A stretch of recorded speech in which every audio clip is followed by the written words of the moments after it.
ಸತೀಶ್ ಜಾರಕಿಹೊಳಿ ಅವರ ಕ್ಷೇತ್ರ, ಸತೀಶ್ ಜಾರಕಿಹೊಳಿ ಅವರ ಜಿಲ್ಲೆ, ಸತೀಶ್ ಜಾರಕಿಹೊಳಿ ಅವರೇ ವೇದಿಕೆಯ ಮೇಲಿದ್ದಾಗ ಅವ್ರ ಬಗ್ಗೆ ಒಂದು 4 ಒಳ್ಳೆ ಮಾತಾಡೋದು ರೂಢಿ ಅಲ್ವಾ? ಯಾರಾದರೂ ಮಾತಾಡ್ತಾರಪ್ಪ, ಒಂದು ಹೊಗಳಿದ 4 ಮಾತಾಡೋದು ಅಂತ. ಹಂಗೆ ಮಾತಾಡೋದಕ್ಕೆ ಹೋಗಿದ್ದು ಎಲ್ಲಿಂದ ಎಲ್ಲಿಗೂ ಹೋಗಿದೆ ಅಂತ ನಾನು ಅಂದ್ಕೊಂಡಿದ್ದೆ. ಬಟ್ ನಮ್ಮ ಪ್ರಶಾಂತ್ ನಾಥು ಅವ್ರಿಗೆ ಇಂಥ ವಿಷಯದಲ್ಲಿ ಅಂಡರ್ಸ್ಟ್ಯಾಂಡಿಂಗ್ ಜಾಸ್ತಿ ಇದೆ.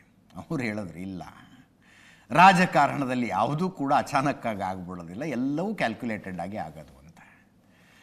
ಸಿದ್ದರಾಮಯ್ಯನವರು ಮಗನ ಮೂಲಕ ಕಾಂಗ್ರೆಸ್ ಹೈಕಮಾಂಡ್ಗೆ ಕಳಿಸಿರುವ ಸಂದೇಶ ಇದು ಅಂತ ಹೇಳಿದ್ರು. ಮಗನ ಮೂಲಕ ಕಾಂಗ್ರೆಸ್ ಹೈಕಮಾಂಡ್ಗೆ ಕಳಿಸಿರುವ ಸಂದೇಶ.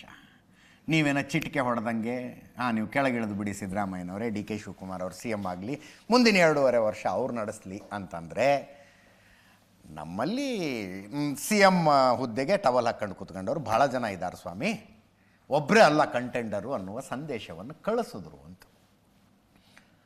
ಸಹಜವಾಗಿ ಈ ಹೇಳಿಕೆ ಸಿಟ್ಟು ತರಿಸಿದ್ರೆ ಅತಿ ಹೆಚ್ಚು ಸಿಟ್ಟನ್ನು ಯಾರಿಗೆ ತರಿಸಿರಬಹುದು?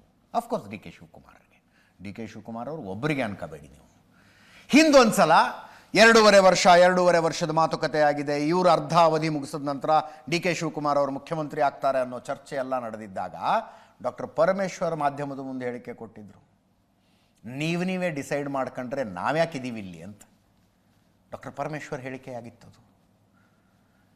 ಹಾಗೆ ಯತೀಂದ್ರರ ಸ್ಟೇಟ್ಮೆಂಟು ಸಿದ್ದರಾಮಯ್ಯನವರ ಆಪ್ತರ ಪೈಕಿ ಕೆಲವರಿಗೆ ಸಿಟ್ಟು ತರಿಸಿರುತ್ತೆ.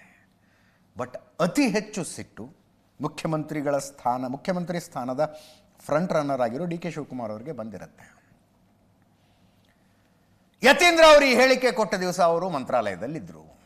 ಯಾರು ಹೇಳಿದಾರೋ ಅವ್ರಿಗೆ ಕೇಳ್ಕೊಳ್ಳಿ, ನನ್ನೇನು ಕೇಳ್ತೀರಿ ಅಂದಿದ್ರು ಅವರು.